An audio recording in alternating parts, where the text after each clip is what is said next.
Obviously, there's now been a serious number of threats given out to a number of people. I know it's appearing on the media, it's all to members of the DPP. In fact, it has gone far wider than that. And behind me were some people who are of a grandfather here, a grandson. We have people here, and this is just a small number of people who have been threatened. We have had people threatened, Republicans who have lost loved ones to state force killings.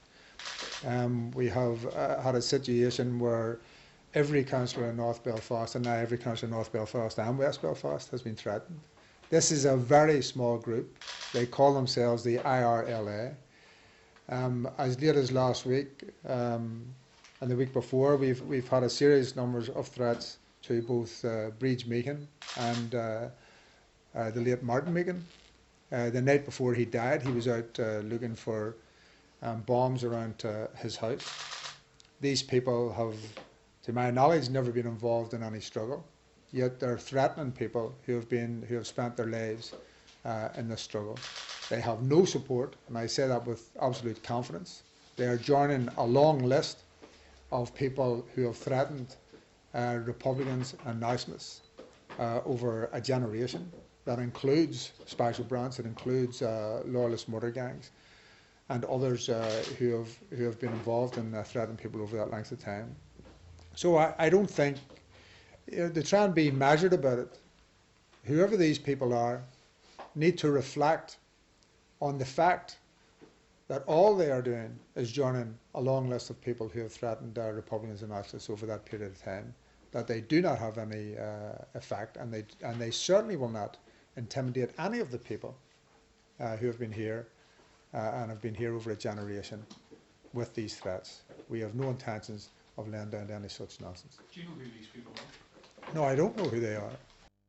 I issued a number of statements, a number of the people behind me and others. The PSNI have now approached them twice and 3 times, so they are emphasising these threats. Some of it is so wide-ranging, because I talked to a teacher last night who has been threatened, who I know personally, but who has never been involved really in republicanism, but has been involved in the Irish language. He has been told that he's under threat from these people.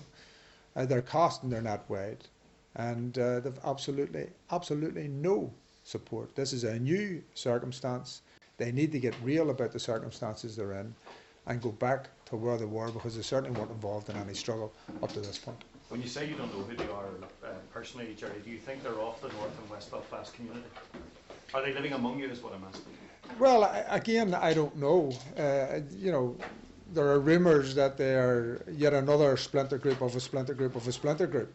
And this new name, the Irish Republican Liberation Army, means nothing to me, but even the makeup of it almost sounds like they've took bits and pieces from other organisations and put it together. Is it something that's treated more seriously, given the fact that dissident Republicans have shot and seriously wounded 2 police officers in recent days? Well, I think it's taken seriously for a number of reasons. I don't want to overplay this, but clearly there have been 2 police officers who have been shot and injured. There are also people within our community in the last few months who have also been killed by someone connected in around that allegedly dissident organisations. So we have to take this seriously. We try and keep this balanced, and it always reminded me, I mean, some of the older people around my age in this group sometimes take this stuff in their stride. But what struck me in the last few times that I myself have been threatened is the reaction from my children who are now grown up, saying, well, what does that mean? Do we need to keep the door closed? Do we need to take more precautions? So it does have quite a considerable impact on your family, whatever you think about it. And there are people who have been threatened for the first time. It has taken them by surprise. I can see it when I'm talking to them. It is having a deep effect. So we certainly have to take this stuff seriously. And they are death threats? They are death threats. In the first instance, specific to anyone who's been involved in the DPPs, but now it has widened out till a series. I mean, the last count that I got was 18 across Belfast, but I think that's growing. I mean, I simply bumped into a man last night who was able to tell me that he was threatened, so there are other people out there who are being threatened. Jerry, would you be prepared to meet with him? If it will have any effect, certainly I'll meet with him. I have to say I will tell them exactly what I'm saying publicly here. They have not got a realistic view of anything that's going on at the moment. If they cannot see that what they're doing is anti-Republican and anti-peace process, that it is devoid of any strategy and any consideration of where we've come, and we have come a very long way in the last 10 years. But meet them and tell them that, certainly.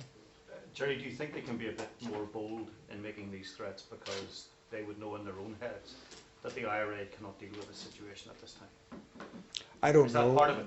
Well, just bear this in mind, that any idea of this type of thing is based on sort of what the community thinks of it. No matter what organisation you're going to, whether small or large or otherwise, what is the big thing? You know, is this of benefit to the community, or would the community support this or would it not? It's clear that whoever's doing this has no support in this community. And that's, if there is anything that will convince them, and certainly, as I said, I would meet them, but if there's anything that would convince them, then that knowledge should be enough. All they have to do is to go into a pub and talk about this, and they'll get a reaction against this type of thing. You mentioned Martin Main. Do you feel that the death threat and the pressure from that actually contributed to Martin's death? Well, with respect to Breach, who's here, I don't know. I simply state that you know, Martin is an activist of 40 years.